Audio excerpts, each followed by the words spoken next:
It is time for another session of Might and Magic World of Xeen. Viewer choice has elected to send Team Beatdown to Necropolis. Ambrose and the Griffin and the Plop will have to wait. Let's load up the game. Post 52. Have a look at the party. I have trained the party. The levels they could gain while we were apart. The gold I have on hand is all of my money. That's it. That's everything I got. Yeah. A couple sessions back, flying high. Millions. Now, we're not poor by any means, but Necropolis will beggar us. This city is full of lots of experience points, and we will not be able to take advantage of them. Yeah. Got plenty of spell points. Buffs have been cast. I will note, and this makes sense, of course, but I did not think this was how Might and Magic World of Xeen worked. Scrolls cannot be recharged. You know, you think of a scroll as like a limited use thing. You can't, not like a box or a wand or a whistle. So, this scroll of town portals that I chose to keep. Once it's gone, it's gone. As is the case with the scroll of fiery flails and moon rays. Oh no! But other things have been recharged. Inventory has been sorted, speed has been adjusted, Kaelin now has triple-digit speed, Vic has gone back below Pork and Beans, Necrolotu is still the swiftest by far, and Tiny Shop and Zachary haven't moved at all on that front. We're just outside Necropolis. Let's go in. Got a pass? Okay, go ahead. And we start off in Necropolis under siege by whatever the hell is going on there. Well, wouldn't want to disappoint them. We have higher mummies. We had some higher mummies. Now we have fewer mummies. And they're not that fast. Our barbarians clean them up nicely. Welcome to Team Beatdown, baby. What do we got here? Book of the Dead, Volume 2. Now that's what I call volumes. Who will read? Vic is a bad shot. The experience aged you 25 years and almost 1 million experience. That's right. Everyone should be able to read this book, so strap yourselves in. Everyone's gaining some age here.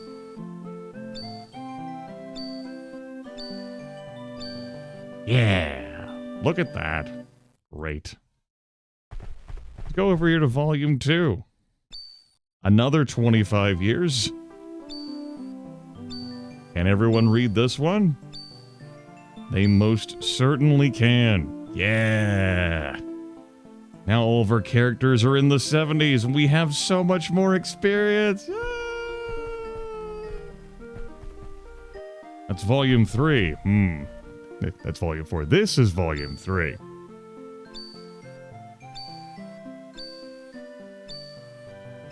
Everyone could slam down Volume 3 as well. And all of our characters are nearly 100. Let's keep the party bus rolling. Book of the Dead Volume 4. Can we all consume this? Yes, we all can. Now we're all in our 120s. And you can see how the stats have adjusted. Necrolotu, for example, was at 199 might, is down to 179 might, which is still quite colossal, of course. Everyone's intelligence has gone up, though, giving us the freedom and flexibility to read more of these books. Let's keep it moving, shall we? I see that throne, but don't even think about taking my statuette. Would you like buy membership to the gold for 50,000 gold? No? You must have mistaken me for someone who has lots of money. That's not me. What's going on here? I am Sandro, the most accomplished sorcerer to ever live in Xeen. Many years ago, I separated my heart from my body in a magical ritual devised to cheat death. It worked, but I am not wholly alive. Rather, I am a wretched and evil monster who must kill mortals to remain alive. If you can retrieve my heart from the sewers below, I will finally be released from this unlife, and you may have the statuette sitting in the alcove in my room. And now, my hunger for the living compels me to attack you! Okay, there's Sandro there. Sandro. A name repeated across Heroes of Might and Magic, as well as Might and Magic. Sandro's got a bit of a phylactery kerfluffle, and apparently cannot... He could self-terminate, but he can't self-retrieve.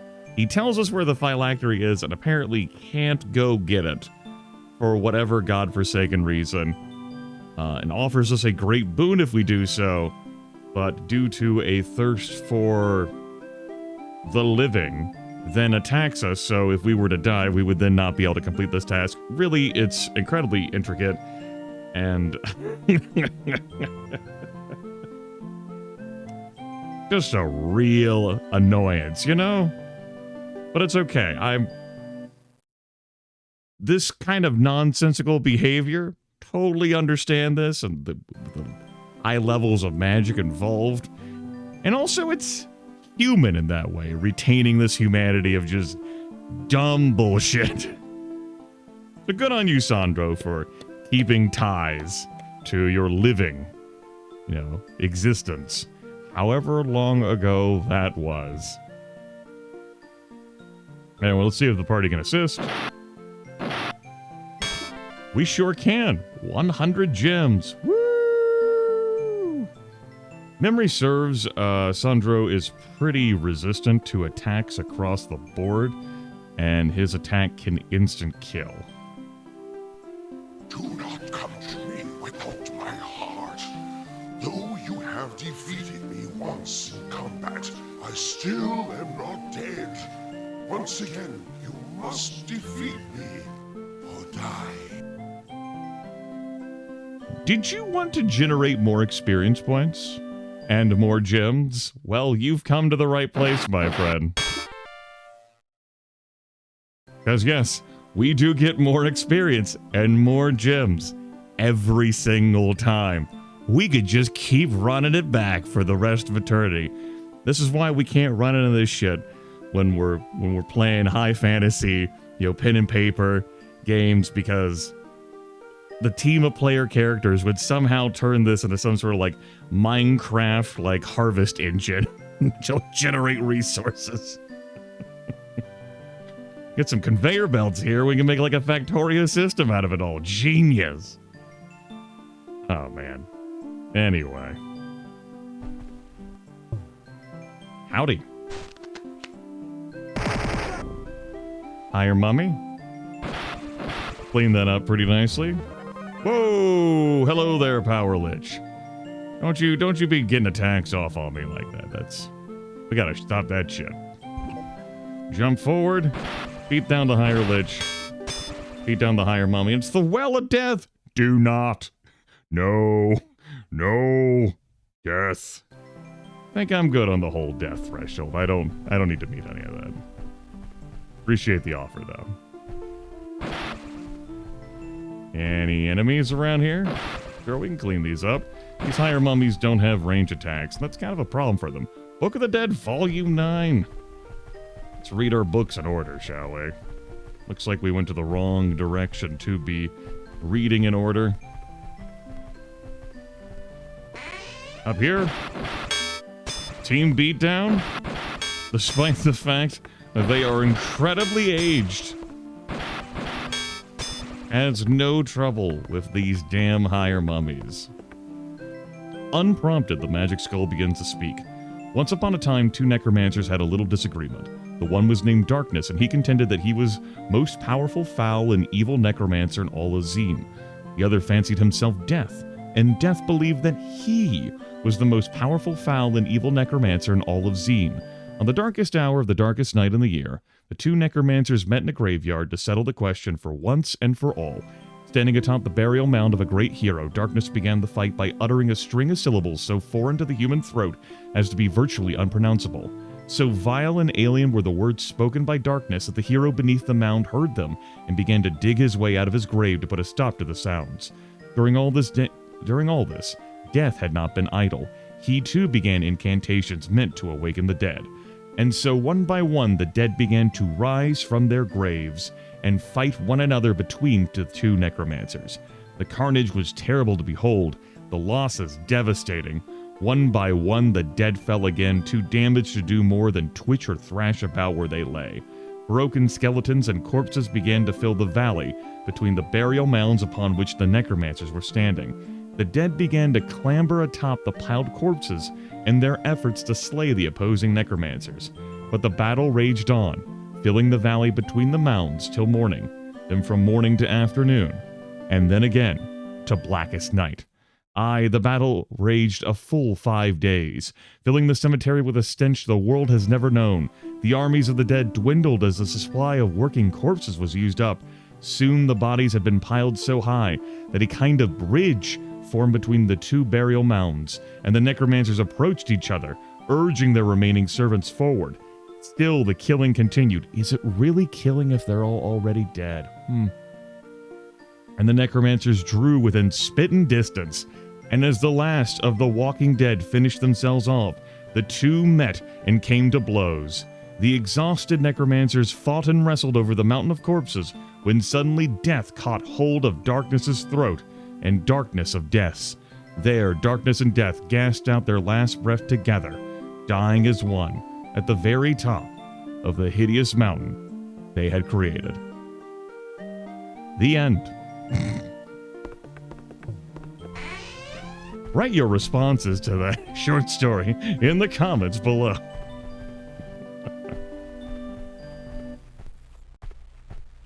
That's Book of the Dead Volume 5. I'm saving before I do this, because if we turned into Pillars of Ash by reading it, it would be awkward. It would mean that I would need to go restore myself back to my natural age. The experience killed you. Grimith nods emphatically. Yes, yes. If you are already over 100 and you attempt to read a Book of the Dead, you will die. Even though, like, my stats could survive being adjusted further. Oh well. And that's Book of the Dead Volume 6. What we got going on in here? Looking for spells? Understandably, the guild. But there are no new spells for us. Anywhere. Ever.